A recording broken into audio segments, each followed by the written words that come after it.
evacuate the city, engage all defenses, and someone give this man a few subscribers. Yes, guys, a few days ago, well, not literally a few days ago, yesterday, I did watch Avengers Infinity War. It's the middle of the night, and that's why I'm keeping my voice on the down low. My folks are asleep, but I am recording for you guys because you guys are important to me, like really important, and I'm doing this for your sake. So it's the middle of the night, and I'm recording. And ironically, yesterday I watched Avengers in the middle of the night as well. So that's a bit funny right there. Anyway, I wanted to give you guys my review for Avengers Infinity War. So there are three things I wanted to tell you about Avengers before we go in. A, I will only be giving my review on it. I do not want to recap the whole movie from start to finish because a bunch of other people have done it and I just want to give a review. I want to tell you what my thoughts only. B, as B, there are gonna be spoilers. There are gonna be a lot of spoilers. So you guys better be ready for some disappointments. If you don't care about spoilers, watch. If you've already watched the movie, watch. If you haven't watched the movie and you care about spoilers, pause this video right now and get out. I'm giving you 1 second. Alright, out. Anyway, back to what I was saying. So, Avengers Infinity War was a movie I've been waiting for a really long time. Ever since the first Avengers movie, they have been building up to this movie for quite some time. And it just applies it the same tactic that it did when Iron Man came out. Iron Man was Marvel's baby. And when it came out in 2008, it was building up towards Avengers. And when Avengers came out, it was building up towards Infinity War. And that's the thing I love about Infinity War is that a lot of things were building up to this movie in order for us, the audience, to get a great experience out of it. And another thing about Infinity War is that it also leaves more gaps for the story to continue even after its presence. Like, as I said, they're going to spoilers, so let me start right now. The first spoiler is the ending. Thanos actually destroys the entire half of the universe. He takes half of the Infinity Stones and as in he takes all of the Infinity Stones and destroys half of the universe in the snap of a finger, just like that. And I love how it ended because we get to see that there's going to be future build up for more MCU movies. We get to see that more MCU movies will be given rise. Like in the after credit scene, we have Nick Fury and Agent Hill, and they're trying to contact a new superhero. Who's the superhero? Captain Marvel. So it's already been noticed that in part two of Infinity War, we're gonna get Ant-Man and Captain Marvel.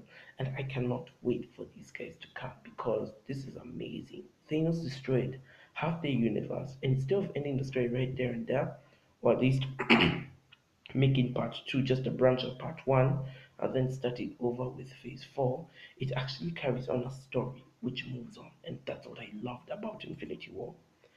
Um, Another thing about Infinity War is that a few things didn't seem to make sense. Like, let me talk about the trailers. Okay, this is my main. If I had any problem in Infinity War, there was one problem I had with it. One problem in Infinity War that bugged me a lot, and that was the trailer and the movie comparisons. Like there were a lot of comparisons in the trailers and the movies that I had really missed. Like for example, Thanos in the trailer said, "This really puts a smile on my face." In the movie, he never said that. In the movie as well, like when in the trailer, whenever Thanos said something cool but slow, it never happened. And then there was also this scene where he came to punch Captain America. That didn't happen.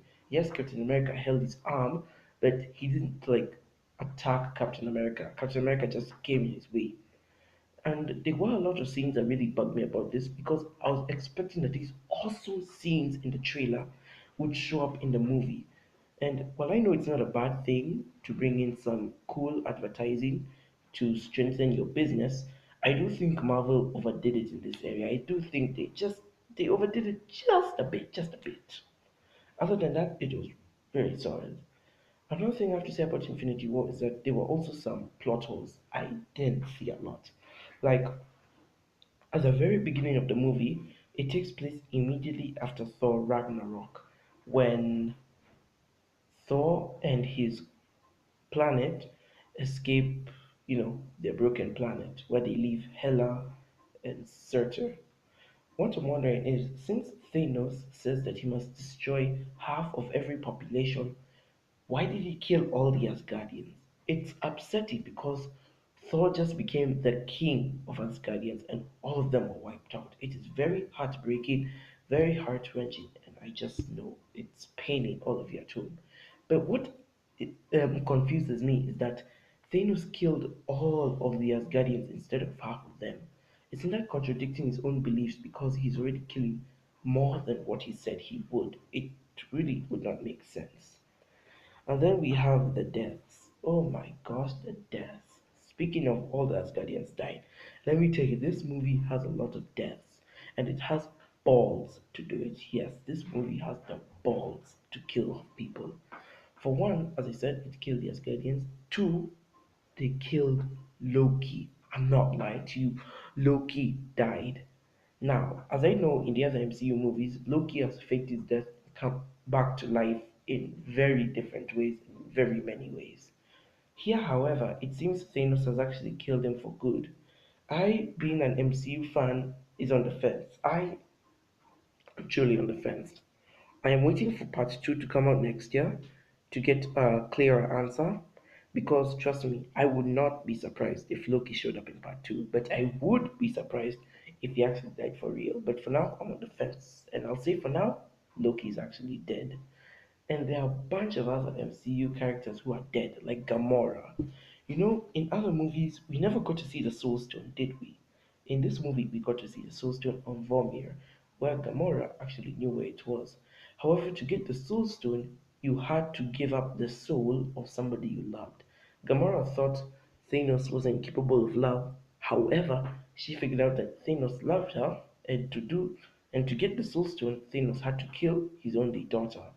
Well, he had to kill the daughter he loved, and therefore Gamora died. He threw her off the cliff in exchange for the Soul Stone.